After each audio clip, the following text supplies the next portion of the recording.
Hi everybody, welcome back to my channel. Today is Finish It Friday and I have got my little gnome that we drew last week. I have him all finished. Here he is. So that is the one that I picked out to make. I will say there's pros and cons to this book. I really enjoyed it. Well, let me just show you my gnome first and then I'll talk about the pattern. So here is mine. So I know in the last Friday I talked about that I was going to do like a dark green vine and blue flowers, and I started to do that, and I looked, as I looked at him, I was just like, I don't like it. So I took the hat, not the hat, the vines and the flowers. I took them off and I redid it like the picture, and I thought I like this a lot better. So here he is. I thought about putting a flower there and I was like, nah, I'll just leave it like there. I probably should add a flower, but what I plan on doing with him is taking him to my mother-in-law's room at the nursing home and setting him up on the shelf so he can watch over her. But there he is. But what I wanted to say was I really enjoyed the pattern in the book. I don't know if you guys just heard that. My stomach just growled. I have to tell you, so if I can show you just a small little part. See how the rows are in these right here? Row 1, row 2, row 3. Well, I was just trucking along, working through this pattern, and eventually I got about halfway done the hat, so halfway down like the cone shape right there, and I was like, why does that look funny? Why does mine look so funny? And then it hit me that I didn't realize that there was a big old chunk that's like, that says round, like just for example, because I can't actually tell you the pattern, but it's like, it says round 8 to like 15 work. Single crochets all the way around. Well, I didn't notice that, so I was doing round 8 and then going on to the next block and then the next block and then the next block and not realizing that it had a big chunk that was, so I was like, oh my gosh. And then I thought it was really cute, the pattern. So it has these blocks that tells you the row number, and then it says the row block color is the same color as the yarn that you're supposed to use. So his nose is like that flesh tony color, and then his beard, the part is white. So that was really cute. But once I realized, hey, the little blocks also have big chunks of the pattern to finish. And something else I wanted to show you. For the flower, the little center of the flower, see the yellow spot right there? In the pattern, it has, I can't show you everything, but it has like pictures, and it says, follow the pictures, and it has some written out instructions. And I looked at the picture and I thought she was doing like a French knot in the center. And I got to look at it and I'm like, that is not a French knot. And I kept looking and I'm like, what is this? Well, then I finally took a second and started to read the directions, and I realized she's telling you to do a bullion stitch. And I was like, oh no, I am not doing that. So what I ended up doing was just taking a piece of yellow yarn, tying a knot in the middle, and then tying another one, and then holding it and making sure the second knot was on top of the first knot, and then pulling it tight, and then just taking the 2 strands through the center of the flower. So when, like I took it through the center of the flower, so when I hold the flower, oh, I dropped it. When I hold the flower like this towards you, all you see is the knot that I made in the middle of the church being destructive. Just, Churchy! Hey, Church, what are you doing? It's like he gets the zoomies and he's got to like destroy everything. Anyway, I'm sorry. He's in my books now. Like, in the shelf, weaseling his way through the books. If you hear a loud crash, it's him. Anyway, so all you see is just the 2 knots that I made in the middle of the yarn, and then I cut it on the back and then just glued it so you can't see it.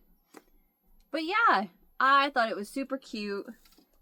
The pattern was fun, and like I said, I loved that the pages are like that paper that you can actually use your pencil to write on, and then you can just erase it later, which I don't. I keep all the notes for the next time if I ever make this again. All right, so that is that. I will, oh, my husband left his charger here. I will set this here. And I also thought it was really cool that you made a ridge along the bottom, so it stands perfect. Okay, let's draw the next Finish It Friday project. So, okay, before we get started with that, I wanted to tell you that I found some fleece. I couldn't get felt out of my head. I found black fleece from Hobby Lobby that was already pre-cut, and it was like wrapped in this white sleeve. So I didn't have to take a bolt to the lady and have her cut it, and it was perfect.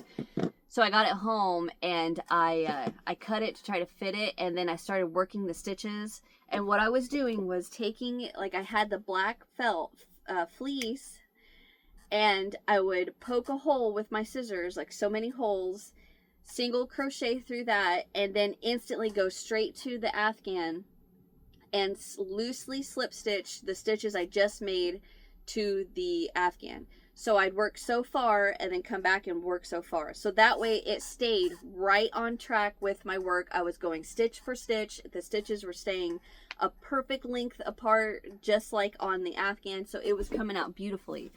And I got all the way to the first corner and I cut it too short. So I was like, oh my gosh. I was devastated. But my sister saved the day. She ended up finding more of that material, more packages of that material, and bought them for me. And then, yeah, so now I got to start it over again, but it's going to have a back, and it was coming out, the way I was doing it was coming out perfect. So I think at one point I'm going to do a little video to show you exactly how I'm doing it and what I'm doing, so you guys can see. Maybe you want to add a backing to an Afghan and you're not sure how to do it. The way I was doing it was perfect. It was the uniformity of the spacing of the stitches, and then the, coming down, how far you come down the piece of fleece was perfect. Oh my gosh, I was so happy with it. I cut it too short. So this one, I'm not even going to cut it. Not until the end. But anyway, so the reason I said that is because my husband is like showing everybody that he comes across to talk to. My husband is a talker. He's blah, blah, blah, blah, blah, blah. And I'm the one that's just sitting there quietly. Like, I don't talk a lot. But surprisingly, I don't. Anyway, but he told me, he was like, honey, you need to make another one like this, but instead of this Mario, make Zelda. And I was like, it's all in the fates of Finish It Friday. So kind of hoping I get another corner to corner, but I do want a corner to corner this time, a corner to corner Grafgan that I have picked out that is Zelda. Anyway, and I had another person offer to buy that Afghan from me. Here we go. We have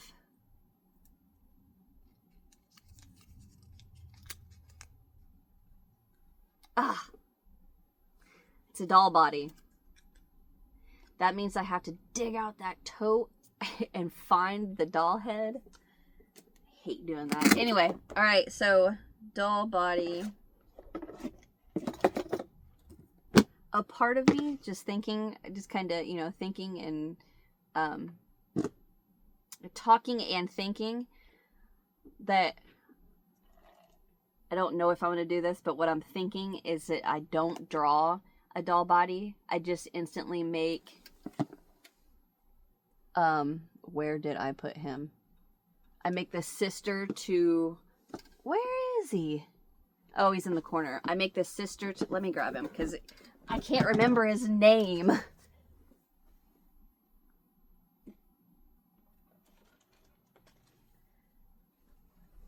I make his sister.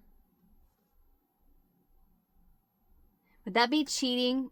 Puh. Puh. The fluff in his hair stuck to my chapstick. Would that be cheating if I just don't draw? Because I really, really want to make her.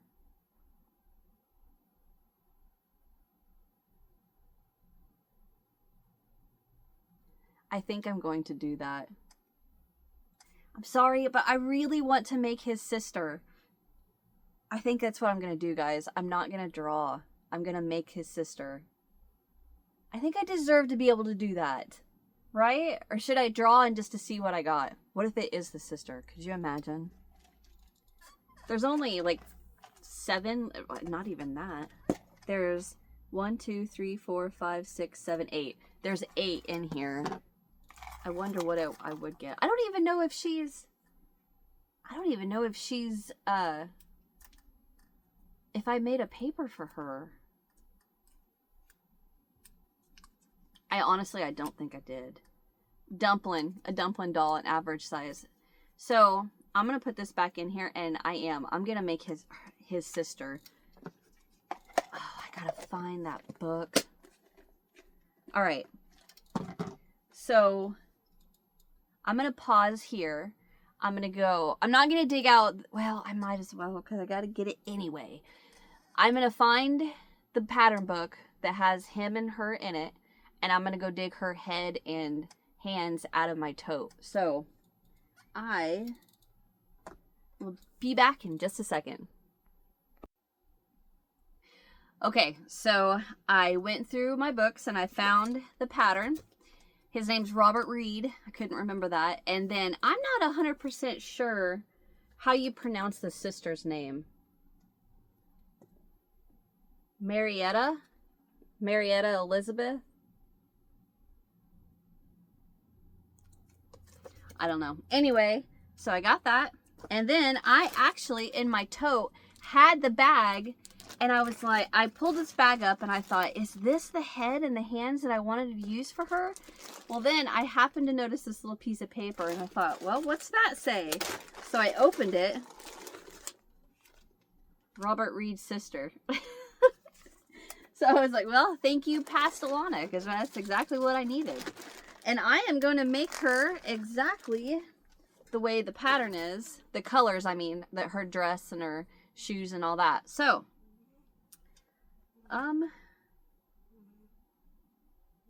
just like, looks like white, blue. If you guys can hear that. Hear that? As church snoring. Georgie.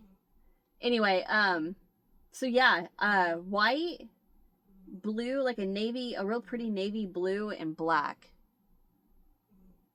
Perfect, because I'm pretty sure I've got the perfect colors for this. So, yay!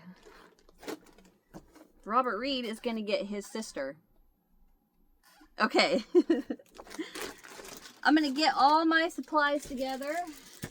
Get started on that. And like I said, I do really want to do that video to show you guys exactly how I'm doing I'm adding that fleece to the back of my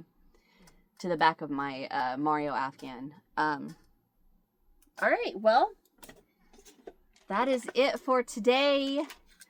All right. I am going to get out of here and I will see you guys in the next one. Thank you. Bye.